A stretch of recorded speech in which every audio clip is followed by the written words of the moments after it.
So we're twins, obviously. And when we were small and little, my mother lived in a very abusive household, and she had myself, my twin sister, and then my older sister, Jenny. And so Jenny was around 5, and we were both toddlers. And my mother fled a domestic violence situation and took us from New York to Florida.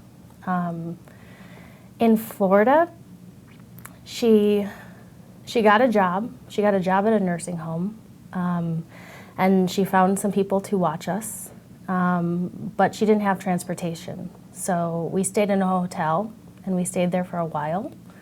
But when she didn't have transportation, she could no longer keep the job. So then we, as a family, became homeless. So she's a woman of faith, and her first thought was to contact the church.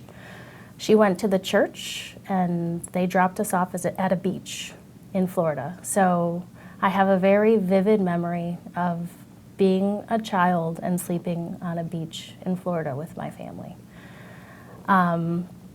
After that, which lasted a few days, we moved to a homeless shelter for a few months. And in the homeless shelter, my mom tried to do a lot, but you had to leave the homeless shelter every morning at 8 a.m. And at 8 a.m., we had to leave, and she had to leave with her 2 children and with her 2 babies and her toddler, and she would take us to a green. And on the green, I remember going up to people and asking for money every day. We would just go up with our cans and beg. And it is a very vivid memory that I will carry with me for the rest of my life. Sarah and I were talking, and we were discussing how normal it was to have a car where you could see through the baseboard of the car. So if we had a car, we could see right down to the ground when we were driving in it.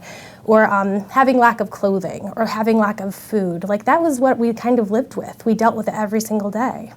And that definitely affects our day-to-day now.